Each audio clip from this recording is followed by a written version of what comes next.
এদেরকে আমি ঢিল দিয়ে রেখেছি, যেমন তগ্গিকে ঢিল দেওয়া হয় মাছকে চারিদিকে খেলা করার জন্য। তারপরে যখন ওকে ধরা হয় তখন কলসাতে আঙুল দিয়ে বাজারে নিয়ে আসা হয়। আল্লাহ তাআলা কোরআনে বলছেন, আমি তাদেরকে ঢিল দিয়ে রেখেছি, করো আরো করো, মদ খাও আরো মদ খাও, মাগিবাজি করো আরো মাগিবাজি করো, নমাজ ছাড়ো আরো নমাজ ছাড়ো। তোমার এই রকম করে ছেড়ে ছেড়ে ছেড়ে ছেড়ে যখন বেশ কিছুদিন হয়ে যাবে, সেদিন আমি যখন টান লাগাবো, তো টান লাগাবার কালে কিন্তু তুমি আর রেহাই পাবে না, আমি তোমাকে টেনেই কিনারায় নিয়ে আসবো। কেমন করে টান লাগাই, কেমন করে লাগাই? কোরআন মাজিদের আয়াত পড়লাম, তারপরে হাদিস বলছি। আল্লাহ রাব্বুল আলামিন বলছেন, ইজা আরাদাল্লাহু বিআবদিহি খায়রান ইউআজ্জিলু উকুবাতাহু ফিদ দুনিয়া। যতগুলো পাপ করেছেন আল্লাহ রাব্বুল আলামিনের যদি মনে জাগে যে এই লোকটাকে দুনিয়াতে তার আযাব দিয়ে তাকে আমি হালকা করে দেব, তো আযাব দিয়ে দিতে পারেন। কেমন আযাব? আযাবটা কেমন হলো? এমন বড় রোগে পড়লো, 30 বছর ধরে মদ খাওয়ালো, কলকাতা থেকে রিপোর্ট হলো, বলছে তোমার লিভার নষ্ট হয়ে গেছে 80%, 20% বাকি আছে, বাড়ি যেয়ে যত পারো ভালো খাও আর শুধু আরাম করো। কতদিন আরাম করব ডাক্তার বাবু? বেশি জোর যদি করো তো 6 মাস করো, তারপরে ভোজ খেতে চলে যেতে হবে কবরস্থানে। এখন তোমার বাকড়ামি শেষ, সারা দুনিয়ার ডাক্তার তোমাকে আর ভালো করতে পারবে না। এবার পড়ে থাকো বিছানায় কতদিন ধরে? তো 6 মাস ধরে। কিডনি ফেল, 6 মাস 3 মাস পড়ে থাকো, থাকার পরে কবরে যাও। অথবা আল্লাহর কি আযাব হবে, যারা বেশি ডান পিটে হয়, যারা বেশি মাতব্বর হয়, মস্তান হয়, তাদের যদি আল্লাহ না করে হঠাৎ কোনো মরণ হয়ে গেল, হঠাৎ মরণ। হঠাৎ মরণ মানে কি? মোটরসাইকেলে অ্যাক্সিডেন্ট হয়ে মরে গেল, অথবা তাকে কোনো ট্যাক্সিতে কিংবা ট্রাকে চেপে দিয়ে তার শেষ করে দিয়ে চলে গেল, কিংবা তার উপর থেকে দেয়াল পড়ে গেল, কিচ্ছু বলতে পেল না মরার কালেও, এবং মাকেও ডাকতে পেল না, বাবাকেও ডাকতে পেল না, একবার কলেমাও পড়তে পেল না। হঠাৎ করে মরে যায়। যদি হঠাৎ করে মরে যায় দুনিয়াতে কোনো মানুষ, তো জানবেন আমার ভাইরা, আমার দাদারা, একটা ভালো মানুষ মরলো তার লক্ষণ হলো 6টা, আর একটা মন্দ মানুষ যদি মরে তো তার লক্ষণ হলো 3টা।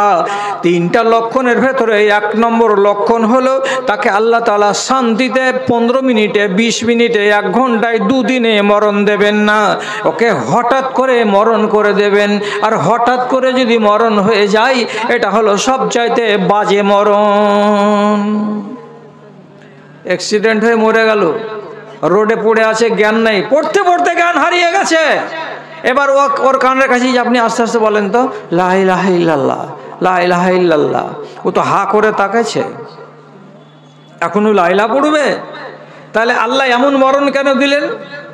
যে না, তোর আগেকার রেকর্ড ভালো নেই, এই জন্য তোমাকে আমি এইরকম মরণ দিলাম। জি, কথাটা মেনে নেন। তাহলে আযাব দিতে আল্লাহ তাআলা ছাড়বেন না, সে ছেলে হোক অথবা মেয়ে হোক।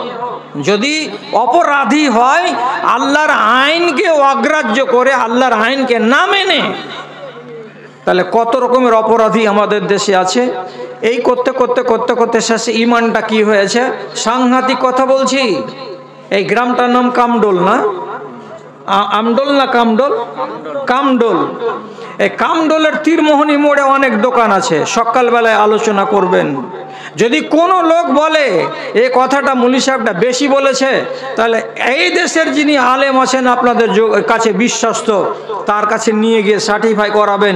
সার্টিফাই হয়ে গেলে আলহামদুলিল্লাহ, আর না হয়ে গেলে আমাকে ফোন করবেন। কি এই দেশে এখন 3 প্রকারের ঈমান দেখতে পাওয়া যায়। কয় প্রকার বললাম? 3 প্রকার। একগুলো ঈমানের নাম হলো ইবলিসি ঈমান। ওরে আল্লাহ, লোক হা করে তাকাইছে আমার দিকে। একগুলো ইমানের নাম ইবলিসি ইমান, আর একগুলো ইমানের নাম ফেরাউনি ইমান, আর একগুলো ইমানের নাম আবুল আহাবি ইমান। মানে কিছু লোকের কাছে ইমান আছে তো ইমানটা কেমন, তো আবুল আহাবের মতন। কিছু কিছু লোকের কাছে ইমান আছে, ইমানটা কেমন, তো ফেরাউনের মতো। কিছু কিছু লোকের কাছে ইমান আছে, কেমন ইমান, তো বলছে এর ইমানটা আছে আবুল আহাব আর ফেরাউন আর আরেকটা কার, ইবলিস, ইবলিসের মতো। তিনজনের তিন রকমের ইমান আছে। আর এই তিন রকমের ইমান আমাদের দেশে আমি দেখতে পাচ্ছি আমার চোখ দিয়ে। যদি মিলে যায় তো ভালো কথা, আর না মিললে রাস্তা ঘেরিয়েন না আমার। কেমন করে দেখলাম, তো কেমন করে দেখলাম এই কথাটা যদি আপনাকে খুলে বলতে চাই, তো তাহলে সত্যি করে আপনাকে বলছি, কথাটা কষ্ট লাগবে আপনাকে শুনতে, কিন্তু বরহক কথা। সারা জিন্দেগি সাঁড়ামি করে করে মরল কে, তো ফেরাউন। ফেরাউনকে তবলিগ করেছে ওর স্ত্রী আসিয়া, কথা মনে রাখেন। ফেরাউনকে তবলিগ করেছে ওর স্ত্রী আসিয়া, ফেরাউনকে তবলিগ করেছে হযরতে মূসা, আর ফেরাউনকে তবলিগ করেছিল কি নবী মূসার ভাই হারুন। এরা তিনজন লোক লেগে থেকেছিল কার পিছনে, তো এই ফেরাউনের পিছনে। তো যৌবনকাল চলে গেল, এর সামনে কিন্তু লক্ষণ ভেসে উঠেছিল হককে মেনে নেওয়ার। কি কি লক্ষণ, কি কি লক্ষণ? এক নম্বর লক্ষণ, এক নম্বর লক্ষণ বলছি, আসিয়া যখন বাচ্চাটাকে সিন্দুক থেকে কুড়িয়ে পেল নদী থেকে, তো ফেরাউন বলছিল দে কচু কাটা করে দিই, কেন যে এই বছর কোনো বেটা ছেলেকে বাঁচিয়ে রাখা হবে না। আমাকে গণকদার বলেছে এই বছর মিশরের মাটিতে একটা বেটা ছেলে এমন তৈরি হবে, জন্ম নিবে, যে বাচ্চাটা আমার রাজত্ব কেড়ে নিবে, তীরে তোর কোলে বেটা ছেলে জবে করে দিব।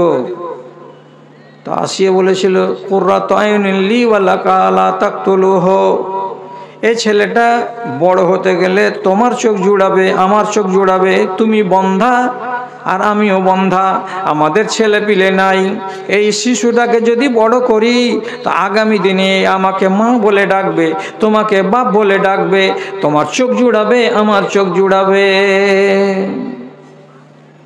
রাসূলুল্লাহ বলছেন বেচারি আসিয়া বললে যে তোমার চোখ জুড়াবে, আমার চোখ জুড়াবে, তো এই মালাউন কি বলল, ই তখন সাথে সাথে বিবিকে জবাব দিয়ে বলছে কুররাতু আইনিন লাকা ওয়া লাইসা লি, এটা যদি চোখ জুড়ায় তো তোর জুড়াবে, আমার জুড়াবে না। সেদিন যদি এই কথাটা না বলতো ফেরাউন মারদুদ, তাহলে বড় হওয়ার পরে মূসা নবীকে মেনে নিত, আর তার স্ত্রী যেমন জান্নাতি হয়েছে সেও জান্নাতি হতে পারত, কিন্তু জান্নাতের পথটাকে নিজেই বন্ধ করে দিয়েছিল,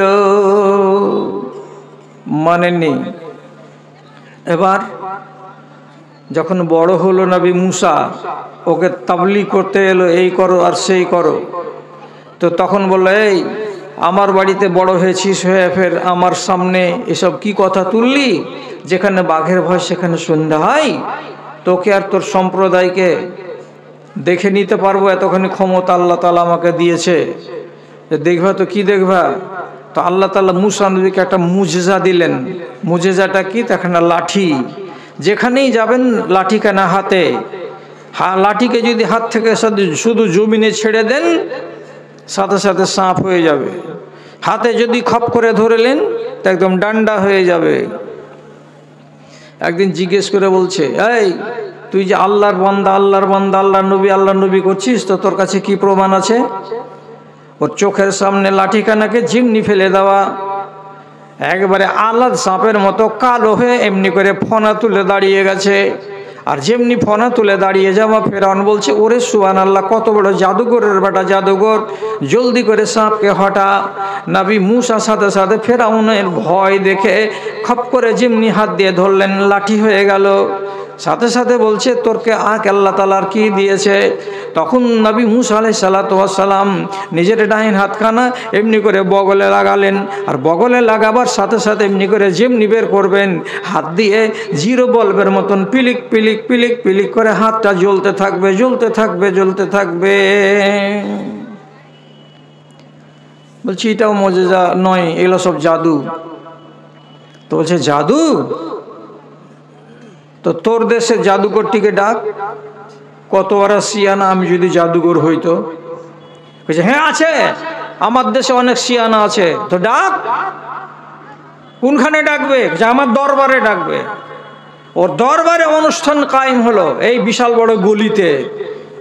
20-20টা সিয়ানা খায়া খালি পাড় হয়ে আছে, এরকম মোটা মোটা জাদুঘর সব ডান্টা হাতে করে করে এসেছে, মানে পাঁয়তারা দেখাবে বলে। নবী মুসা বলছেন তোরা দেখাবি না আমি দেখাবো। তখন ফেরাউন বলছে কি করছিস তোরা, দেখা না হয়। সাথে সাথে এরা নিজেদের লাঠি আর দড়ি আর রসা যে যেটা বেঁধে নিয়েছিল এমনি জমিনে ছেড়ে দেওয়া, সব কিলবিল কিলবিল কিলবিল করে, কোনোটা ডাঁড়াল সাপ আর কোনটা দাঁড়ার সাপ আর কোনটা আলাদ সাপ আর কোনটা গহমা সাপ, একদম মজলিস ভর্তি হয়ে গেছে। নবী মুসা দেখছেন আর বলছে যে আর আছে না এটি? আচ্ছা তুই দেখ না, তুই কত বড় জাদুঘর আছিস, তোকে এখন সাবাড় করে দিবে। নবী মুসা লাঠিখানা যেমনি ছেড়ে দিলেন, সাপটা সাথে সাথে সাপ হয়ে গেল। সাপটা কত বড় হলো, তো বলছে ওর নিচকার চোয়ালটা মেঝেতে লেগে আছে আর উপরের চোয়ালটা ফেরাউনের বাড়ির কার্নিশে লেগে আছে। এতখানি চওড়া মুখ করে দিয়ে তাকালো, আর তাকাবার পরে ওইখানে যতটি সাপ ছিল সবটিকে এক এক এক এক করে সবটিকে গিলে ফেলে দিল, পেটের ভেতরে ভরে নিল। আর যেমনি পেটে ভরা হয়ে গেল, নবী মুসার সাথে সাথে খপ করে লাঠিটাকে ধরে ডান্ডা বানিয়ে নিলেন, সাপটাকে ধরে ডান্ডা বানিয়ে নিলেন। আর যেমন এটা করে দেওয়া, যতটি জাদুঘর ছিল সবাই তখন বলছে কি আমরা নবী মুসার আল্লাহর উপরে ঈমান নিয়ে এলাম, আমরা নিজেদেরকে আর এই ফেরাউনের দলে রাখলাম না, আমরা ওনাকে নবী বলে মেনে নিলাম, ওনার আল্লাহকে আমরা আল্লাহ বলে মেনে নিলাম। ফেরাউন বলছে আমি অনুমতি দিইনি, তার আগে তোরা ঈমান আনলি, তার মানে ডাহিন পাকে একবার, বাঁ হাতকে একবার, ডান হাতকে একবার, বাঁ পাকে একবার, উল্টা পাল্টা করে কাটবো, কেটে একা একা হারামখোরকে আজাব দিব, গাছে ঝুলাবো। এরা বললো চ্যালেঞ্জ থেকে গেল, গাছে ঝুলাও, উল্টা করে ঝুলাও, সোজা করে ঝুলাও, ফাঁসিতে ঝুলিয়ে দাও, ট্যাঙে বেঁধে দড়ি বেঁধে ঝুলিয়ে দাও, হাত কেটে দাও, পা কেটে দাও, সত্যকে অস্বীকার করা যাবে না। নবী মুসা হলেন নবী, অতএব আমরা মেনে নিয়েছি, তুমিও মেনে নাও। ফেরাউনের সামনে দরজা খুললো, কিন্তু ফেরাউনের মতো আন্ধা কবুল করলো না। দেখছেন, তারপরে আর একদিন হয়েছিল 10,000 বনী ইসরাইলকে নিয়ে নবী মুসা ফেরাউনের সন্ত্রাসকে থামতে না পেরে নীল নদী পার করে এপারে আসছিলেন। ময়দানটার নাম তিহের ময়দান। তো আল্লাহ তাআলা 12,000 মানুষকে এপার থেকে ওপার থেকে এই পার আনার জন্য নীল নদীতে রাস্তা বানিয়ে দিয়েছিলেন মুসা নবীর এক লাঠির আঘাতে। যখন হাই রোড হয়ে গেল, 12,000 লোক ওপার থেকে এপার চলে আসলেন, রাস্তা রাস্তা হয়ে আছে। ফেরাউন তার সৈন্য সামন্ত নিয়ে তাড়তে তাড়তে তাড়তে তাড়তে চলে আসছে। আর আসার পরে নদীর কিনারায় রাস্তা দেখে তখন সবটি লোককে ডেকে বলছে, রে মিশরের লোক, তোরকে বিশ্বাস হয় না যে ফেরাউন তোরকে আল্লাহ? আবে চোখে দেখ কেমন নীল নদী আমার সম্মানে রাস্তা করে রেখেছে, নাম রাস্তা দিয়ে চল ওই পারে। আল্লাহ তাআলা উপর থেকে কইছেন তোর বাপের করা রাস্তা নেই, দেখ একবার কে করেছে রাস্তা, তোর খাতিরে রাস্তা হয়েছে না কার খাতিরে।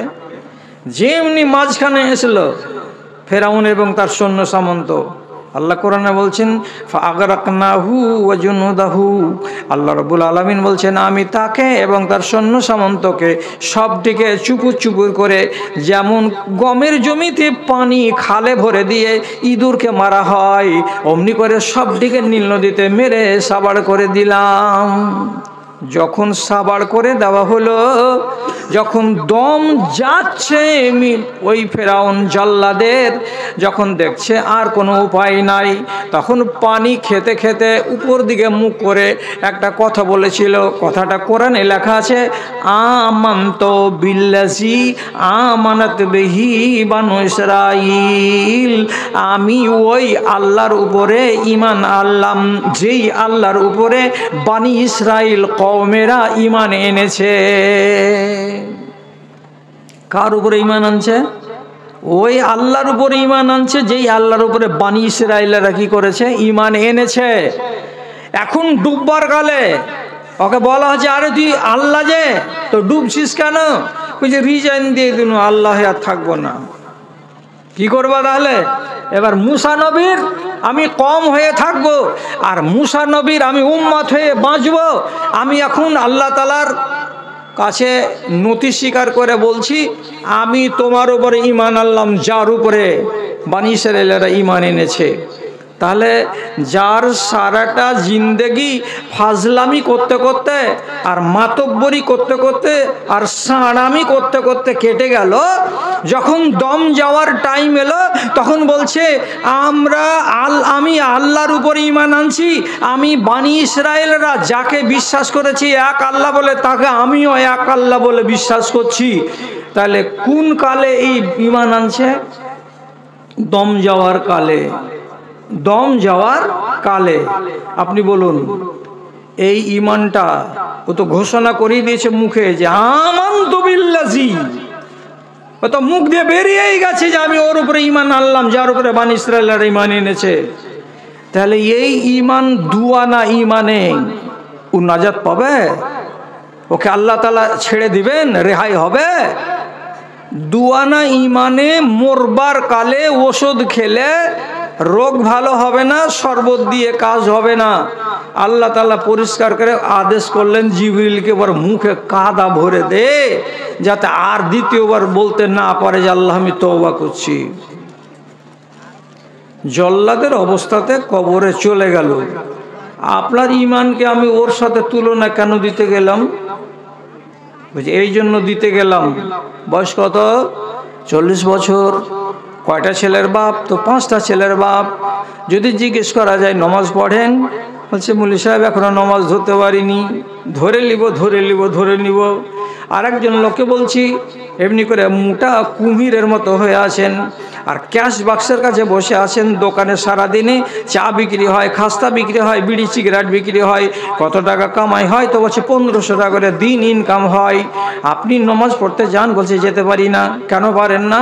মুলি সাহেব সব সময় গ্রাহক আসে, উঠে যদি যায় তো ক্যাশ বাক্সটা কে সামলাবে? বেটাটা বড় হোক, আর 3-4 বছর পরে বেটাকে দোকানে বসিয়ে দিব, আর দেওয়ার পরে আমি তখন আল্লাহর পাশে লাগবো।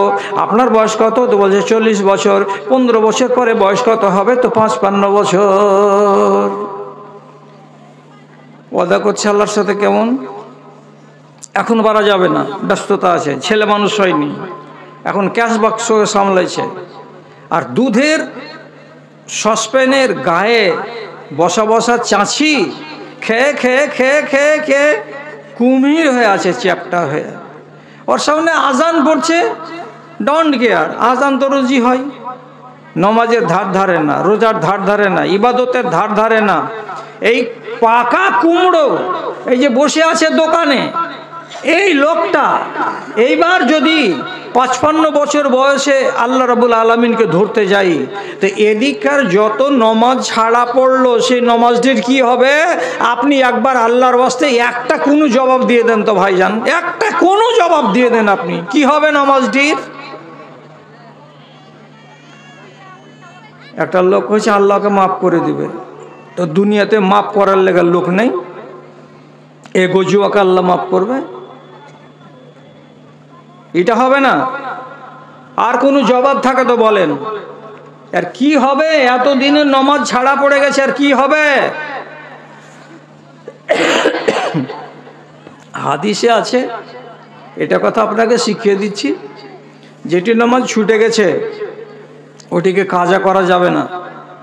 এবার ফরজ নামাজ ছাড়া পড়েছে, কিয়ামতের দিন যদি নাজাত পেতে চাও তো আল্লাহ তাআলার নবী বলেছেন কিয়ামতের দিন তোমার যদি নমাজের সওয়াব কমে যায় ফরজ নমাজের, তা আল্লাহ তাআলা বলবেন ফানজুর এলা তাতাউয়ে ইবাদি, আমার বান্দার নফল নামাজের দিকে তাকাও তো কিছু নফল নামাজ আছে কিনা। যদি দেখা যায় শাওয়াল মাসের 6টা রোজা করে নফল, বুঝে ভালো কথা। এই লোকটা আশুরা রোজা করে 2 দিন, এটাও নফল, বুঝে ভালো কথা। প্রত্যেক মাসে সোমবার এবং বৃহস্পতিবার নফল রোজা রাখতে হয়, ভালো কথা। প্রত্যেক মাসের 13 তারিখ 14 তারিখ 15 তারিখ নফল রোজা রাখা যায়, তো ভালো কথা। কিছু মেয়ে ছেলে আছে দুনিয়াতে, এরা 12 মাস 3টা 4টা করে মাস প্রতি রোজা করে, তো ভালো কথা। এইরকম নমাজও আছে নফল। তো নফল নমাজ যদি বেশি বেশি করে পড়ে, তো দেখো তোরে আমার বান্দার নফল নামাজ বেশি আছে না নাই। যদি বেশি নফল নামাজ পাওয়া যায়, তো ওই নেকিগুলোকে পাল্লাতে চাপিয়ে মেকআপ নেওয়ার চেষ্টা করা হবে। আর যদি বেশি বেশি নফল নামাজ থাকে, তো ওইগুলোকে পাল্লাতে চাপাবার পর ফরজের খেসারত যদি মিটে যায় তো আলহামদুলিল্লাহ, আর যদি না মিটে তো তাহলে কিন্তু উপায় না। তাহলে ফর্মুলা কি দাঁড়ালো?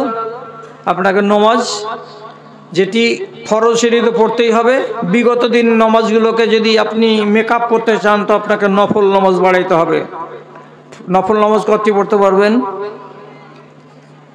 55 বছর বয়সের একটা লোক, আজকালকার জামানাতে শতকরা 90টা লোক সুগার, আর তার ভিতরে আবার শতকরা 50টা লোক হাঁটুর কামড়ে হু হু করছে।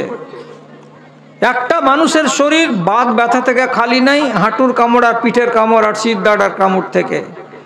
তো এই 55 বছর বয়সে আল্লাহকে রাজি করার জন্য রমজান মাসে তারাবির নামাজ ধরেছে, নামাজ পড়তে গেছে।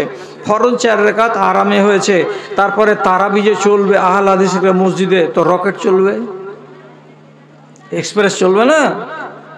এত মুলি সাহেব দানা দান কুলু আল্লাহ দিল, আর 3টা আয়াত দিল, এই দিল ওই দিল, আল্লাহু আকবার, চলে গেল রুকুতে, সামি আল্লাহু লিমান হামিদা, চলে গেল সিজদাতে, দে সিজদাতে একবার সুবহানাল্লাহ রাব্বিয়াল আলা, দে উঠ জলদি করে আল্লাহু আকবার, রব্বানা ফিরলি মাগলো হোক নেই না হোক, আবার যা সিজদাতে। তুফান চলছে, তুফান চলছে। আর এই 55 বছরের মালাউন আল্লাহকে রাজি করার জন্য নামাজ ধরেছে। এবার ইমাম আছে শামসি স্টেশনে, আর এই গায়ের কামডোল গায়ের জমশেদ আলী ওই এখন পড়ে আছে শ্রীপুর স্টেশনে।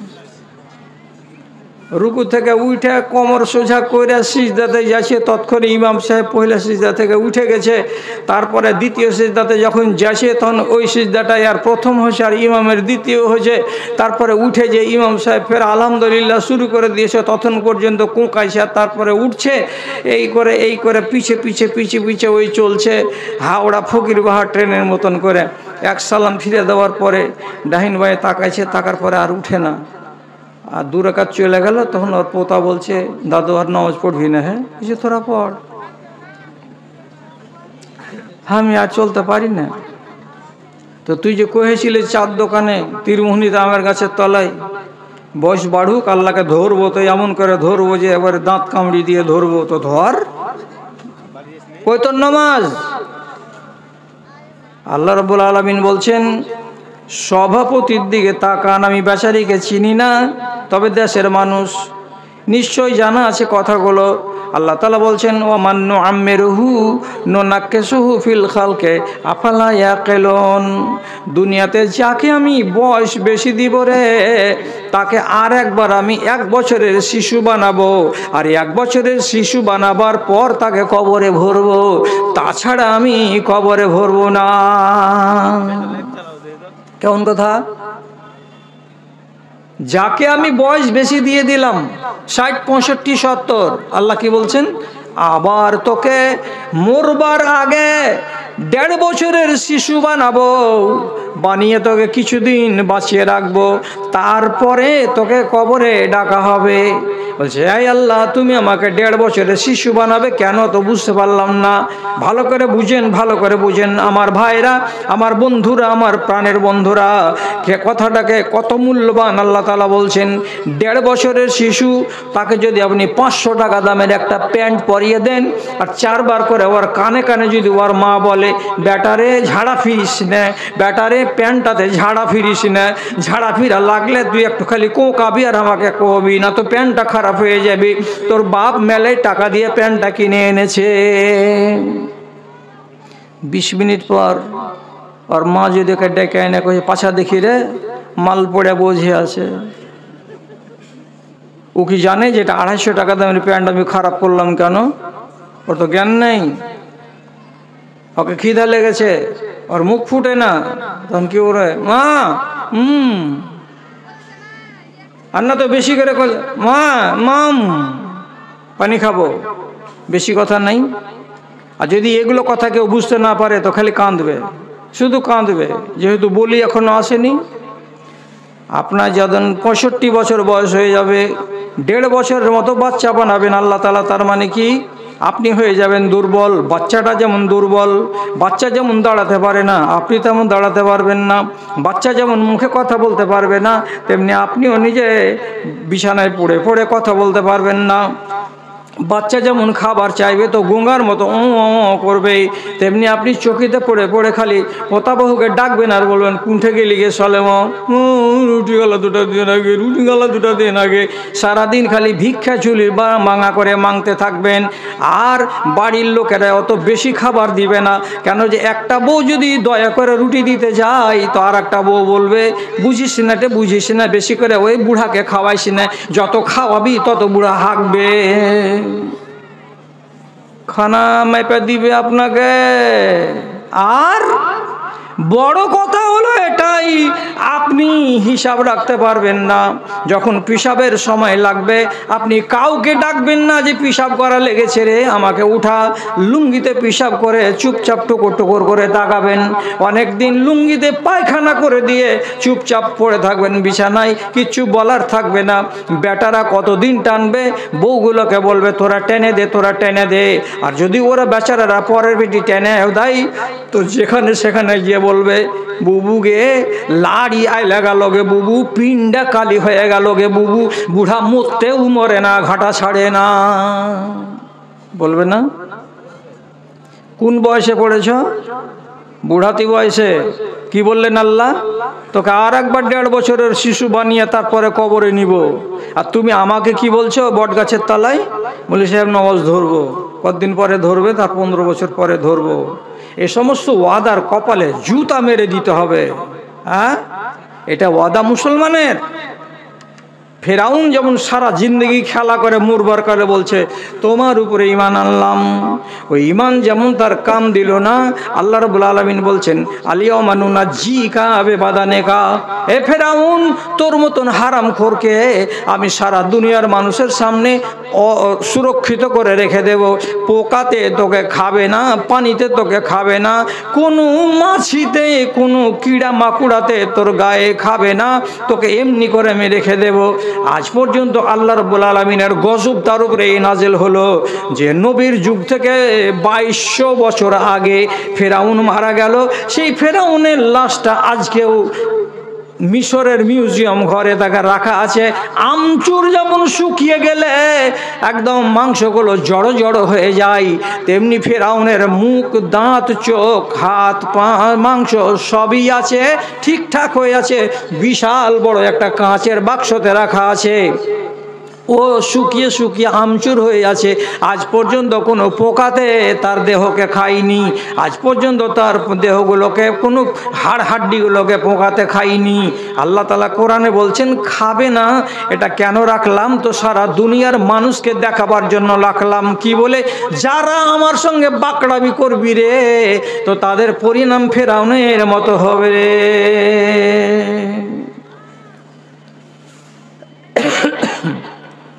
একগুলো লোক আল্লাহর সঙ্গে ওয়াদা করছে বয়স হবে তো ইবাদত করবে, এটা হলো ধাপ্পাবাজ। আর আরেকগুলো লোকের কি আছে? ইবাদত করবে কখন? হঠাৎ যদি সাংঘাতিক রোগের খবর পেয়ে যায়। বহল তবিয়তের মানুষ, নাম নিব না, এই সমস্ত জঞ্জালগুলো যে আছে বলে দিবে, তখন আমার পিঠের চামড়া তুলবে লোকেরা। জি হ্যাঁ, চোখের সামনে আছে শামসির বাজারে এমন লোক যে শিয়ানাকে জীবনে কোনোদিন নমাজের কথা বলতে গেলে মৌলবীরা কি বুঝে, মৌলবী জাত, এসব ভিখারির দল, এদের কাছে কি কোনো জ্ঞান ট্যান আছে? তখন আমরা ছিলাম ভিখারির জাত। আর আজকে ওই শিয়ানাটা কি হয়েছে? আল্লাহ রাব্বুল আলামিনের কি হুকুম হলো? কি হুকুম হলো? আল্লাহ তাআলা তাকে সাংঘাতিক রোগে ফেলে দিলেন। প্রথমে একটা কিডনি সম্পূর্ণ কেটে বের করে আনতে হলো হায়দ্রাবাদ থেকে। তারপরে একটা কিডনি যে টুলমুল করছিল, সে কিডনিটাও আবার ফেল হয়ে গেছে। এখন কিছুদিন আগে অ্যাপ্লিকেশন দিয়েছিল ওইখানকার হসপিটালে, কোনো মানুষ যদি আমাকে কিডনি দেয় আমি 10 লক্ষ টাকা দিতে রাজি আছি। ওর রক্তের সঙ্গে কোনো মানুষের রক্ত মিলে না, কিডনি দানও পাওয়া যায় না। এখন ওই কিডনির হালাতে ওই রকম মুর্দা হয়ে থেকে 7 মাসের মাথায় টনটনে লোকটা আরো কিছুদিন বাঁচার মতো আয়ু ছিল হাতে, কিন্তু অকালে তো কথাটা নয়, বরং বলতে হবে এই কথাটা যে জুয়ান্তিকালে আল্লাহ তাআলা তাকে কবরের ভিতরে ভরে দিলেন। কেন? যে তুমি বেশি ষাঁড় হয়ে গেছিলে, তোমার মতো মানুষটাকে পছন্দ লাগেনি আমায়। তো যখন জেনে গেল যে আমি আর বাঁচবো না, তখন আবেদের বেটা আবেদ হয়ে গেল। কেমন আবেদ? বিছান থেকে উঠতে পারেন না, আজান পড়ছে মসজিদে, বড় বেটিকে কইছে রোজিন একটা ঢেল দিবি তো মা। তো ওর বড় বেটি এত বড় একটা শুকনো ঢেল দিয়েছে, পাক বালিশের তলায় রেখেছে। যেমনি মসজিদে খালি আল্লাহু আকবার আল্লাহু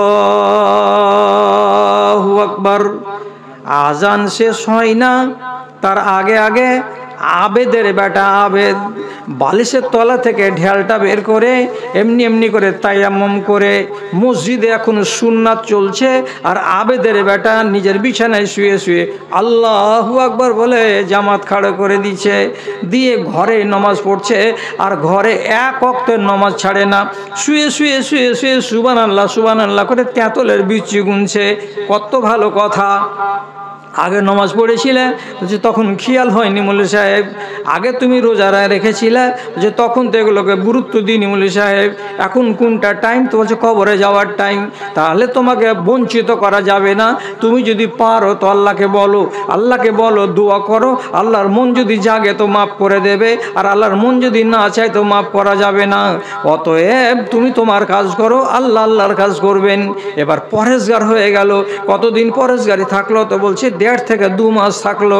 তারপরে কবর।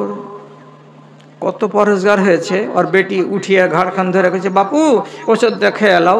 তো যখনই এমনি করে ঘাড় ধরে সোজা করতে গিয়েছে, তখন ও যে আল্লাহ যে মরে গেল, আল্লাহ সুবহানাল্লাহ, জান চলে গেল, মালিক আল্লাহ তুমি শেফা দাও, আল্লাহ তুমি আমাকে নাজাত দাও, আল্লাহ তুমি আমাকে ভালো করো।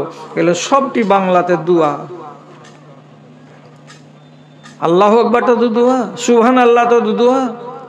তো যখনই উঠছে, বসছে, সুতাইছে, ওষুধ খাওয়াইছে, খালি ওর মুখ দিয়ে জিকির সুবহানাল্লাহ, আলহামদুলিল্লাহ, লা ইলাহা ইল্লাল্লাহ, মুখের ফেনা উঠিয়ে দিচ্ছে।